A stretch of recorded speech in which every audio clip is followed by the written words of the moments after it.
Cette émission est une production de la Télévision régionale des Moulins.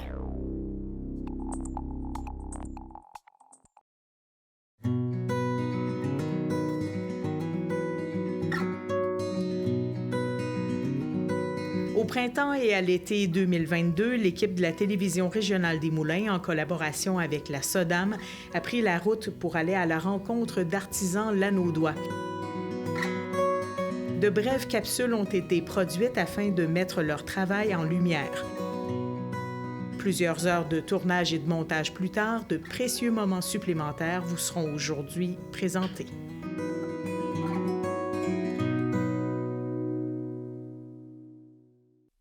Bienvenue à l'émission. Aujourd'hui, nous parlerons de culture écologique parce que c'est une tendance importante en agriculture qui offre tout un éventail de possibilités aux entrepreneurs qui osent s'y aventurer. Nous vous transportons aujourd'hui à la ferme au 7e sol où plusieurs outils et techniques écologiques font partie des incontournables, mais c'est avant tout la passion d'une personne, Stéphanie Plante, qui a mené la ferme au succès qu'elle connaît.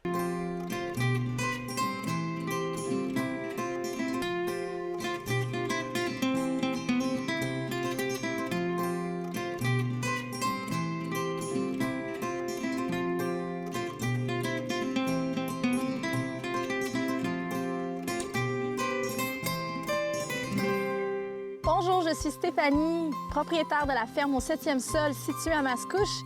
Ici, on produit une quarantaine de variétés de légumes de manière écologique. La ferme au 7e sol, ça avait commencé en 2019. J'ai pas d'historique en agriculture, ça a vraiment commencé en 2018 dans un jardin communautaire à Mascouche. J'ai eu un intérêt pour l'agriculture, pour le jardinage en fait en particulier. Jardiner de manière écologique. J'arrive au champ, il est 6 heures, puis je suis dans mon élément. Ça me fait du bien à l'être, c'est une passion. C'est quoi l'écologie? C'est le respect de tous les organismes dans leur milieu, dans l'environnement. Donc, on va comme accepter la biodiversité, les insectes, les mauvaises herbes. Il faut vivre avec les organismes sans les réprimer. Ici, ce qu'on a, c'est des toiles d'occultation. C'est un plastique épais quand même noir qui va maîtriser les mauvaises herbes. Une fois qu'on a terminé les cultures, on a récolté tout les légumes, bien, on va mettre ça, puis ça va contrôler, ça va tuer la mauvaise herbe en dessous parce qu'il va faire tellement chaud, le soleil plombe sur la surface noire, l'eau est plus accessible non plus. Habituellement, après 3 semaines, il n'y a plus rien qui est vivant, le sol est tout prêt à replanter quelque chose de nouveau. Ça, il faut savoir, ça se réutilise année après année, ces toiles-là. C'est bon pour longtemps. C'est écologique, là, il n'y a pas de gaspillage, là, ou on jette pas, là. En tout cas, moi, j'ai ça, là, jeter, là. Je vais vous montrer qu'est-ce que j'ai comme outil de désherbage à la ferme. On fait ça à la main ou avec des outils manuels comme ceux-là. Ça s'appelle une houe de sarclage. C'est un outil avec un anneau tranchant qui va en fait rentrer dans le sol puis va aller couper la mauvaise herbe au niveau des racines. Celui-là, lui, on peut mettre différents outils dessus puis sont interchangeables. Puis là, c'est le même principe. On a comme l'anneau ici qui va comme venir arracher les mauvaises herbes directement sur le sol. Ça nous permet de rester debout puis de faire un travail beaucoup plus rapide, efficace.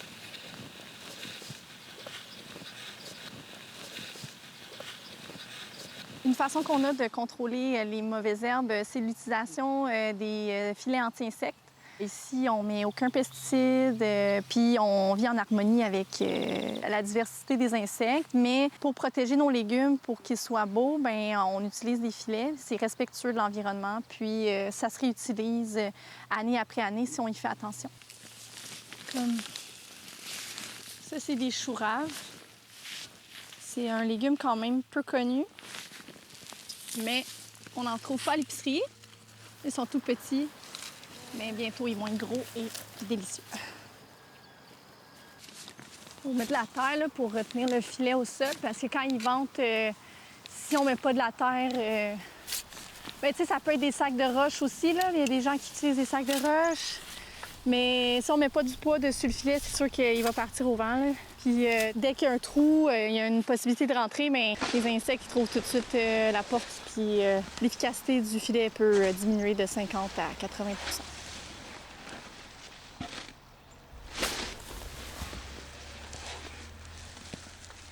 Le goutte à goutte, ben, c'est un tuyau avec des trous qui sont espacés sur le tuyau. Puis quand on part l'eau, l'eau va comme circuler dans le tuyau, puis il va avoir, ça va comme tomber une goutte à la fois devant chaque plante. Chaque tuyau est connecté avec une valve qu'on peut ouvrir ou fermer. Comme ça, on peut contrôler quelle planche de culture va recevoir de l'eau. Je peux contrôler chacune de mes cultures peut avoir de l'eau au bon moment quand ils en ont besoin, puis indépendamment les unes des autres.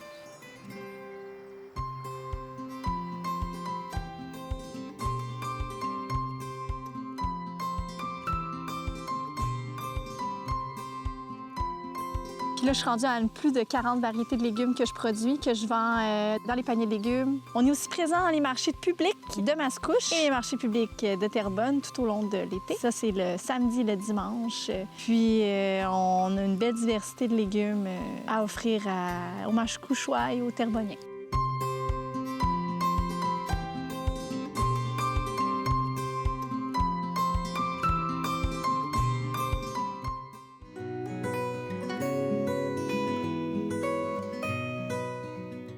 Comme elle le mentionne dans la capsule, Stéphanie Plante n'est pas originaire d'un milieu agricole.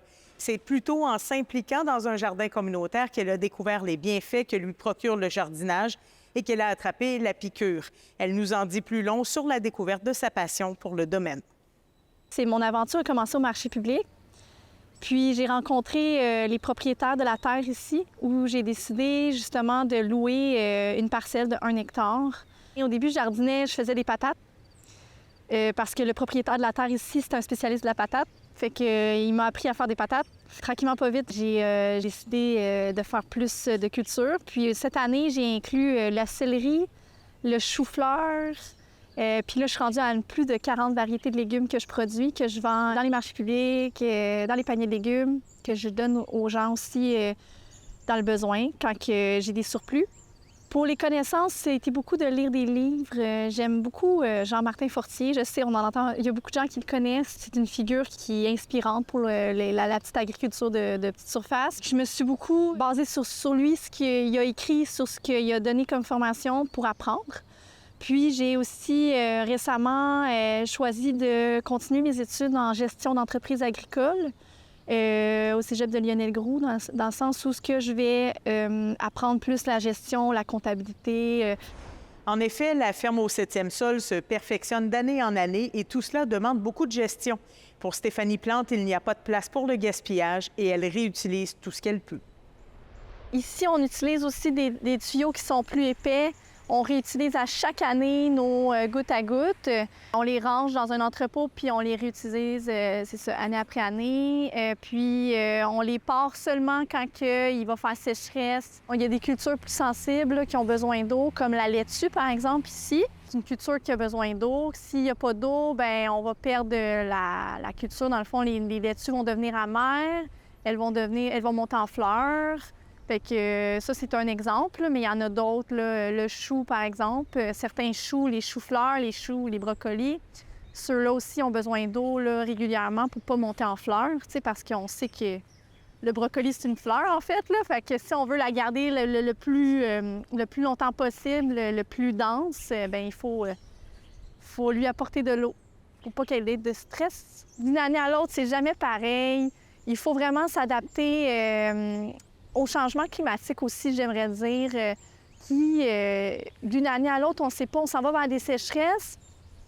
Fait qu'on s'équipe, prend pas de chance. Stéphanie Plante est très sensible à l'environnement et à l'équilibre écologique de son milieu agricole. Elle applique d'ailleurs 2 méthodes concrètes qui ont fait leur preuve en agriculture écologique, les engrais verts et la diversification des cultures. Les engrais verts, c'est quoi? C'est des fourrages, des pois verts, de l'avoine qu'on va pousser, mais pas pour la récolte. On va juste comme le renfouir dans le sol pour nourrir notre sol. Ça, c'est comme... ça va comme alimenter les micro-organismes du sol, Ça va donner des nutriments aussi pour les prochaines cultures. Fait que c'est comme une stratégie là, de culture écologique.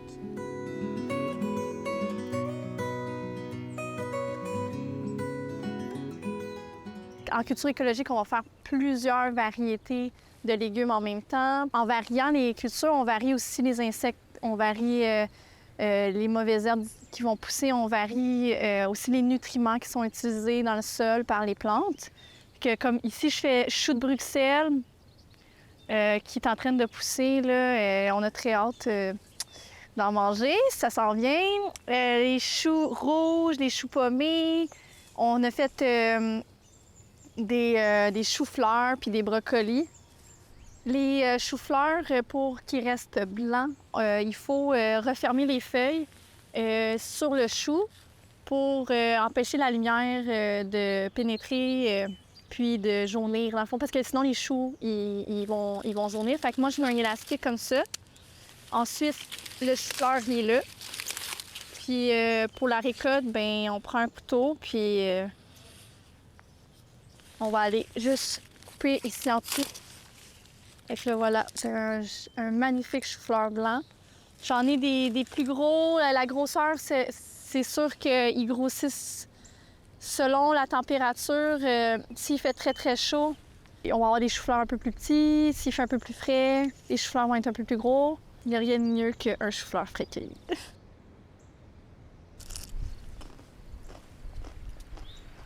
C'est ça. Ce genre d'image donne vraiment envie de croquer dans un chou-fleur, avouez-le. Et un chou-fleur produit ici même, c'est encore plus intéressant. Mais passons à autre chose alors que Stéphanie Plante nous parle de mauvaises herbes et nous présente un allié précieux. C'est plus facile de travailler au champ quand il n'y a pas de mauvaises herbes. Là. Parce que moi, tu sais, j'ai pas de tracteur, fait que je fais tout à la main. Fait que quand il faut que je prépare mes planches, il faut que le sol soit meuble. Il faut que le sol soit facile. Okay. Ouais, c'est ça. Fait que là, je pourrais venir travailler ici, là, le sol, avec des outils, puis venir planter quelque chose. J'aurais pas à me battre avec les mauvaises herbes. Puis il y a des vers de terre. Les vers de terre, là, c'est un signe de la santé du sol.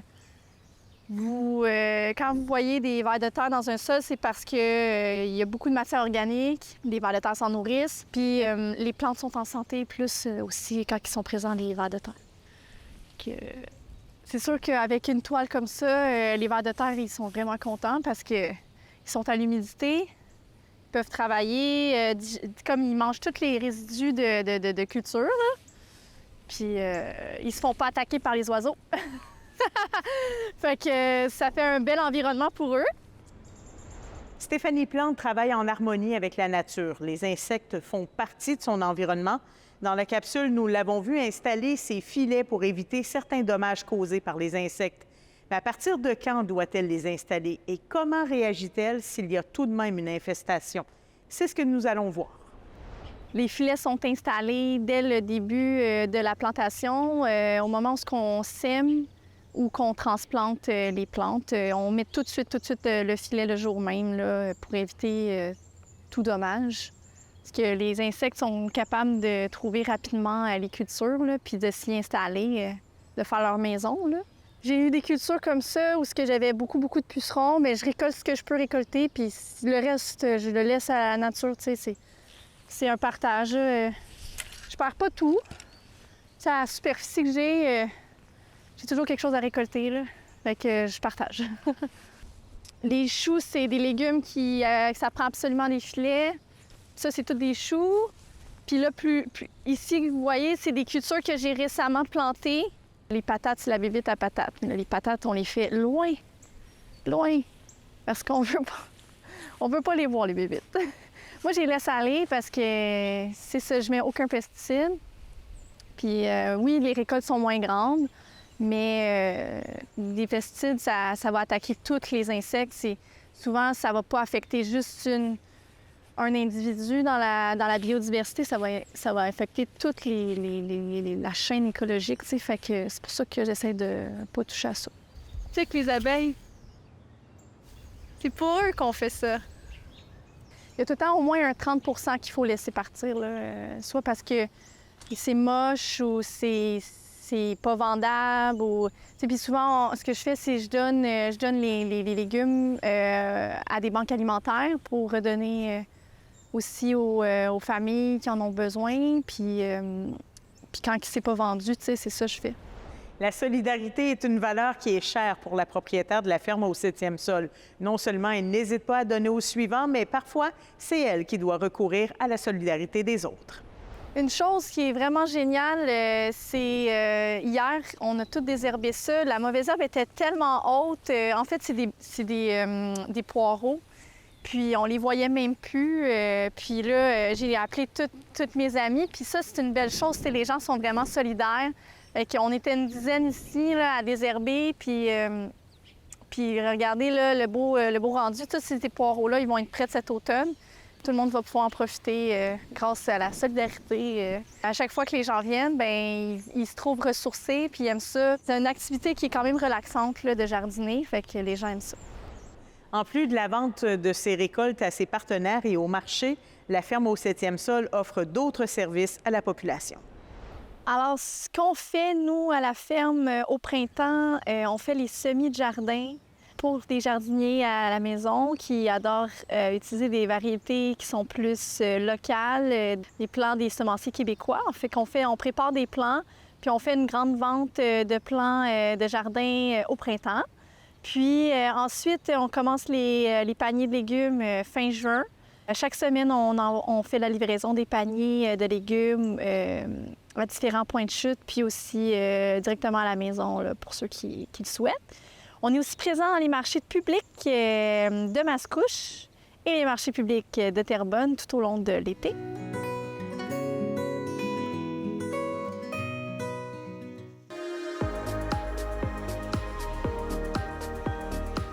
Je m'appelle Steve Letourneau, président de la SODAM, un organisme voué au développement et à l'animation culturelle de sa communauté par ses 4 volets, soit le patrimoine, la musique, l'agrotourisme et le cirque. Dans le cadre de ce projet, nous sommes heureux de mettre en lumière 9 producteurs maraîchers locaux qui participent à nos marchés moulinois et qui représentent fièrement ceux qui travaillent pour mettre de la diversité et de la fraîcheur dans notre assiette.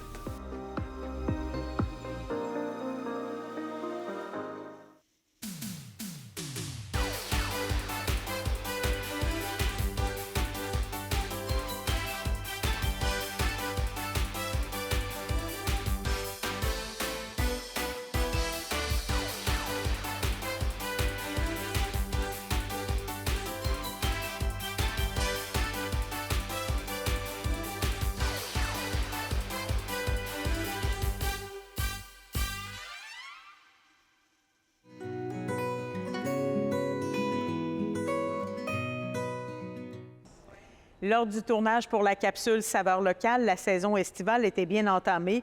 Notre caméra a donc pu apprécier la culture en champ. Mais avant de se retrouver au champ, ce qui est cultivé par la ferme au 7e sol passe par l'étape des semis.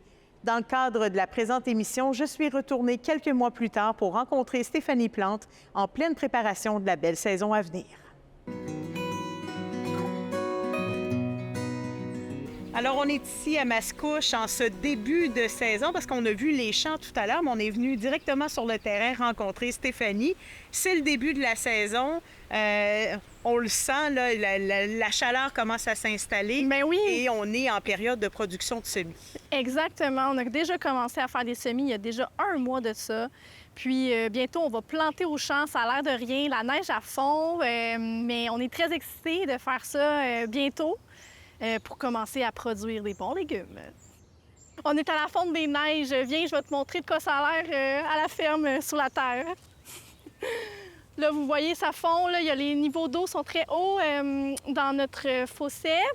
Mais bientôt, ça va vraiment descendre. Puis on verra plus de neige pantoute d'ici une semaine là, déjà. Ta terre, c'est celle qu'on voit là-bas, là.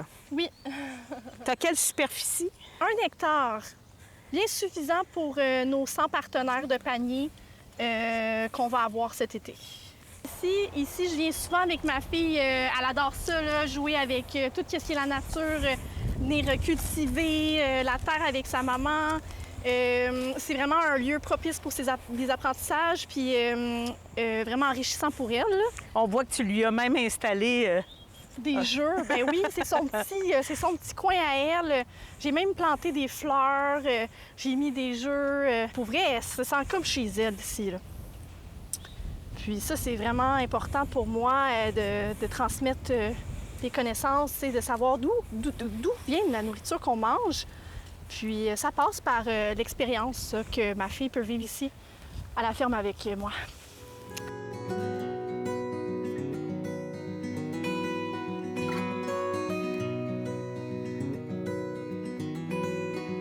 C'est grand comment ici, la terre, pour se donner une idée de grandeur? Là, ça va jusqu'où, au fond, là-bas? Ça va jusqu'à la forêt. La forêt fait partie de 33 hectares. Il y a 5 hectares de forêt. Il y a 28 hectares cultivables. Puis la moitié sont cultivés par des projets de petites surfaces, des petites entreprises. On est 10 au total qui cultivent ici. C'est bien différent d'une grande production, là, puis des grandes superficies agricoles qu'on a à l'esprit, là. Oui, c'est sûr. Puis c'est surtout diversifié. Puis ça permet l'écologie, puis la biodiversité des insectes et des animaux. Là, c'est sûr que ça fait une grosse différence avec la monoculture qu'on connaît aujourd'hui. Je me demandais, tantôt, tu me disais que tu avais embauché 2 personnes. Est-ce que ça a été difficile de trouver de la main-d'œuvre? Ben non, pas du tout. En fait, ce qui est beau avec la petite agriculture comme ça, c'est un projet à vocation sociale.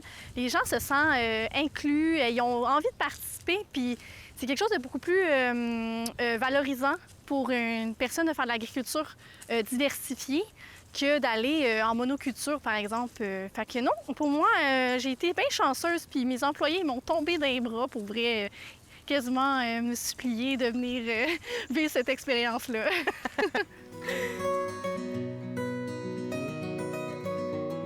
On voulait voir tes semis, oui. Comment tu démarres tes produits. Bien, certainement. Alors, on voit ici... Depuis déjà un mois, on a commencé à faire des semis. Ici, vous avez des céleris qu'on a partis début mars. On va aller les transplanter d'ici 2 semaines au champ. Ouais, c'est déjà bien entamé. Puis c'est excitant de voir la belle végétation pousser comme ça. Ça, c'est les semis que tu vas planter, mais il y en aura aussi que les gens pourront acheter éventuellement pour se faire des jardins à la maison. Oui, certainement. On fait toujours une grande vente de semis, puis une pré-vente aussi via notre site web. Les gens peuvent venir chercher des semences, des plants de producteurs québécois. Puis nous, on produit tout ça en serre. C'est des semis qui sont comme vraiment adaptés au climat, qui ont une belle résistance au froid, par exemple. Puis tout cultivé écologique, sans pesticides, sans intrants chimiques, avec, c'est ça, plein d'amour. Tous les plants sont très identifiables par leurs caractéristiques. Les feuilles changent, les tiges changent. Ici, on a des betteraves, on voit la tige rouge, les feuilles nervurées rouges. Là, c'est comme plus des poivrons qu'on a. Puis, on peut voir même la différence entre un plant de tomate puis un plant de poivron. Ouais, c'est ça, juste là. Il y a un intrus. Il y a un petit intrus. Puis, on peut aussi... voir la différence entre les aubergines puis les poivrons. Les aubergines ont les feuilles un peu plus douces. Ils ont du poil dessus que les feuilles de poivrons qui sont un peu plus lisses et lustrées.